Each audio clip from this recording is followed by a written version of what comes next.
On this episode of CPR Ford Garage, we are showing you how to repair the core support on any Fox body. Even if you're not a T-Bird fan, what I'm doing in this episode you can apply to any Fox body. That means Mustangs, Capris, Thunderbirds, Cougars, LTDs, Fairmonts, Zephyrs, any of them.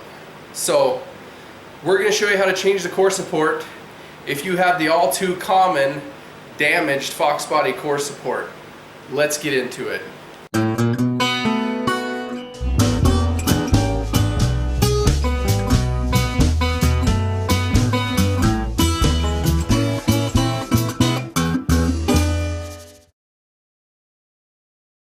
Okay, here we are in the shop, working on the turd bird.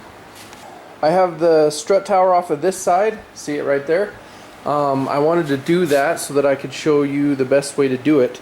And this is what I'm doing. You can see I left about half of the frame rail where it meets up with the strut tower. I was able to figure out how to get this guy all off there. I could just cut this with a cutoff wheel, cut a spot weld there and peeled that guy up. And there was a couple spot welds here from the outside to peel that frame rail away from there, right here. And I think that is going to be the best way to do it. The way the rest of this is here, other than a little hammer and dolly work, it is ready to mate up to what's left on the car. So I'm going to show you how to do this other side. I have a few different bits and pieces here. I actually spent the money and bought this Blair, I think they call it a Rotabroach premium spot weld cutter kit. It was about 50 bucks and it is totally worth it. These are a much better quality bit. This is the kind of hole saw type of spot weld cutter. You can see it's got a pin there instead of a drill bit, and it has kind of a double-sided hole saw. But as you can see by this here, and it's a Blair also, but if those teeth catch, they snap off, and these don't last nearly as long. This, worth the money. Okay, so I've already taken a Scotch-Brite disc on the drill and ground the paint and rust away so that I can see where all the spot welds are. They are along here, couple here, and then down along the fender apron here. And then there will be one here also that I need to get, and then a couple on the inside to get that chunk of strut tower out of there. I grind the paint and rust off until I can see the spot welds, take my spring-loaded center punch and give them each a couple so I have a nice center punch.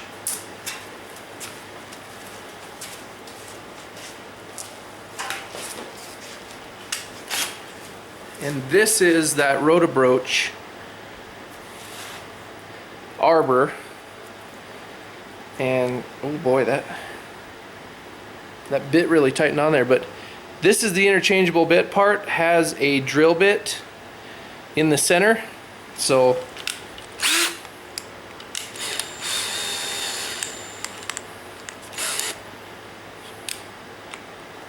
what I'm going to go ahead is, with my drill on high, use the center drill bit to dig a divot each one of those spots that I center punched, and then I'm going to go back on low speed and actually use the Rotabroach to cut the spot welds away. And this thing is actually pretty slick.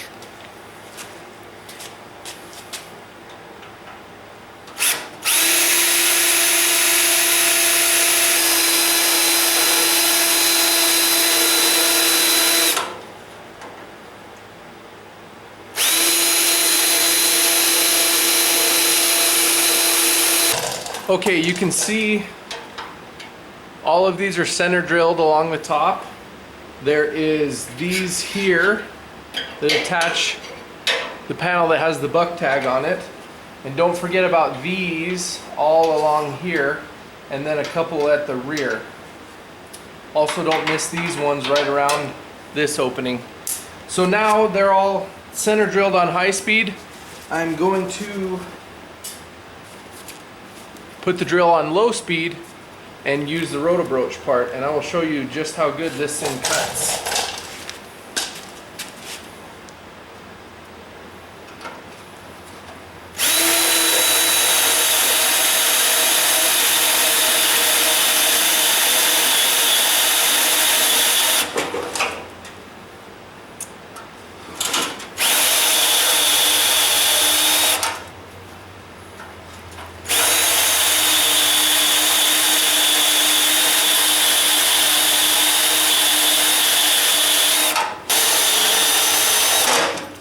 Sometimes you can actually feel the panel pop away as you get through.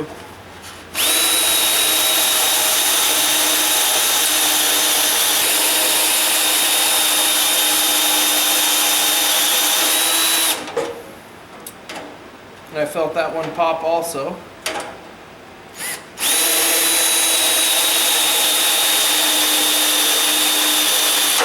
And that's how fast those cut. So, are they worth 50 bucks? Yes, they are.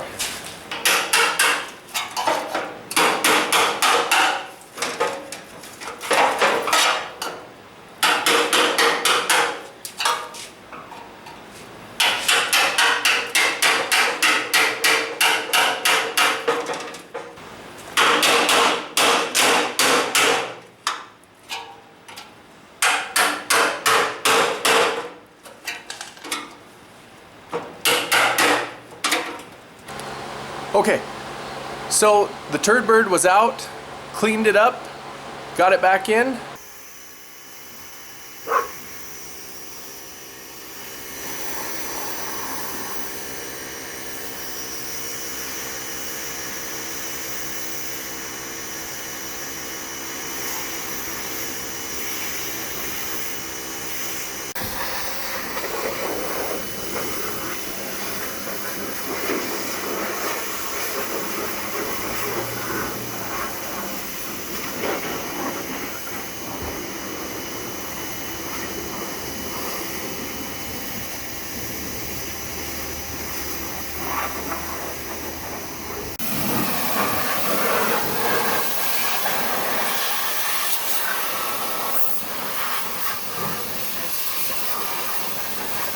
Have the donor front end all cleaned up. I'll show you that here. I have all the spot welds drilled out. I left extra frame rail there until I figure out exactly where I'm going to splice it, but these are all cleaned up and all the spot welds cut. Pressure washed it. It still needs all the rust and scale knocked off of it and painted before it goes on, but we're just trying to fit it for now. So I pressure washed the whole front end and the engine a little bit. Still kind of greasy and grimy, but good enough for now. So now we're going to figure out how to mate it up with these pieces that are left. But first what we've got to do is pull the bottom of this strut tower. So we are going to do some more barnyard body work, and hopefully we don't have a workplace accident. Also, if your wife's rig is a Jeep Cherokee Trailhawk, really handy because it has tow hooks front and rear.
Okay, that is looking better.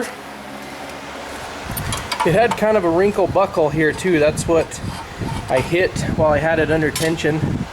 So,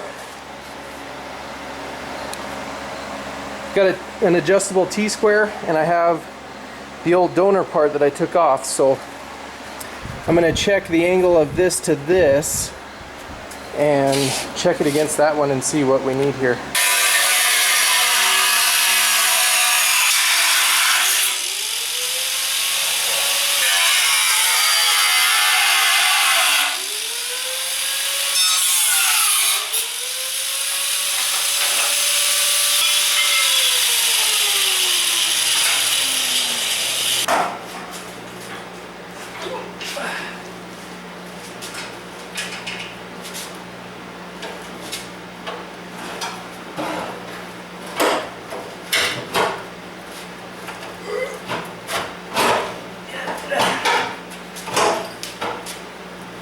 Just a real quick shot of what we're doing here. Core support is being mocked up before I burn it in, and I've got fenders just sitting on there loosely.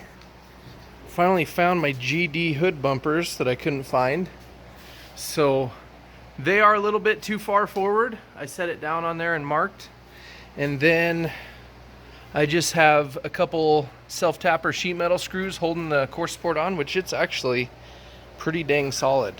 Could probably just leave it like that. And then I'm putting the fender on.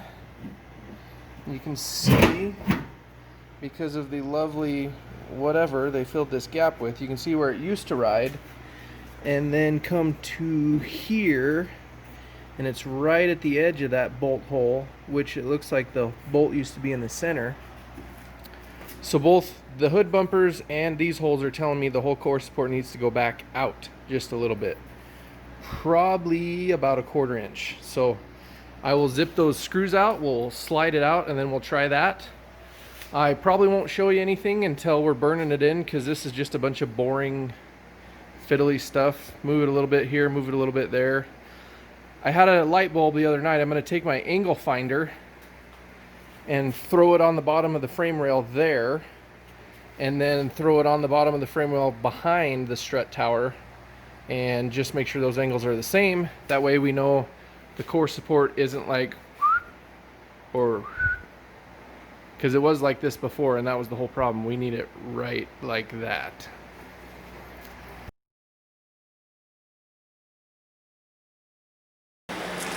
So before I put the core support back on, the factory power steering pump has seen better days. I don't know if you can see that right there. So what I have here is a Dorman 300-003 power steering pulley, and it looks just a little bit different. It's got some holes in it, and nope, that's still plastic. It's got a little metal center hub, so maybe the holes are the only difference, but it was like 16 bucks. I think this is related to the front end crash damage. All you need to put it on is a nut and a bolt. A flag nut is all I could find, so that'll work, and a couple wrenches. So, should probably have a washer in there too. I'm just gonna real gentle try to start it here. Yep, there we go.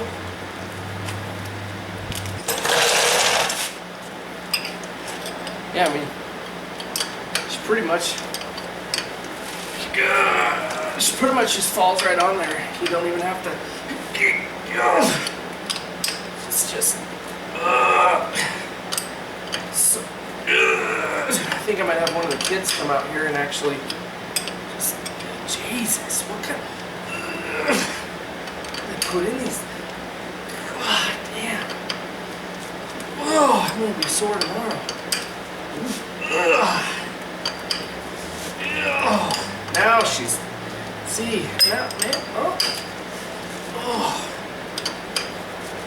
God, this is just why.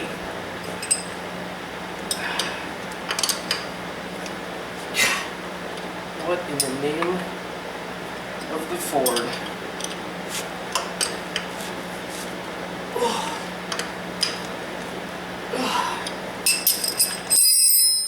Fudge nuggets. Okay.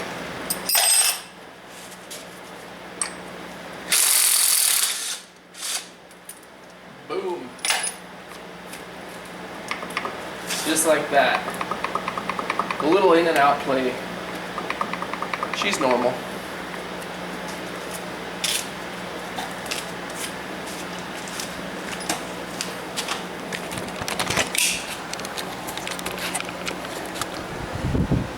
Boom.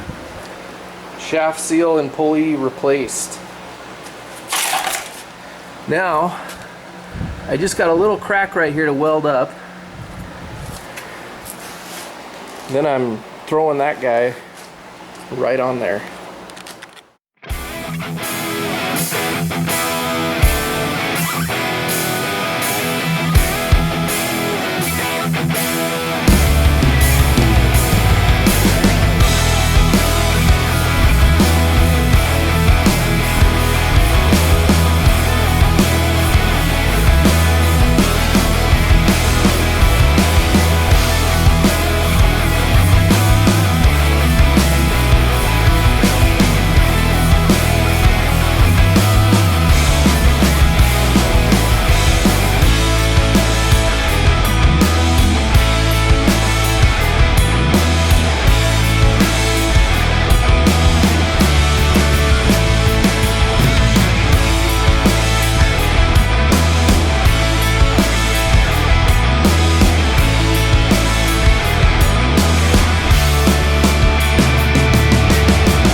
Okay, so now what I have to do is roughly get the fenders fitted to the front end, because I have to take this fender and the front nose bumper assembly down to my dad's in Wyoming for paint. So I have to get this guy all hammered out so that it fits, because this front corner was bent down and it also looks like it's bent in a little bit.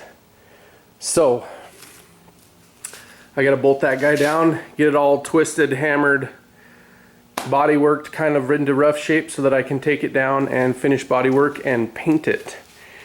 And I kind of am asking myself at this point, how many cars is this car actually made out of? Because check this out, even the good fender, well, the good fender had junkyard writing on the inside of it also, so who knows?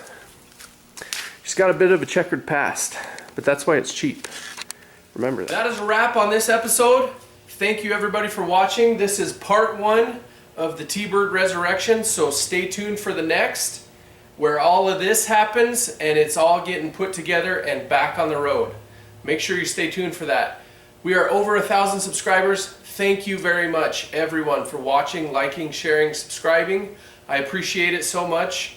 In a few short episodes, we're going to do a giveaway for a subscriber. So make sure you're subscribed so you can be eligible for that.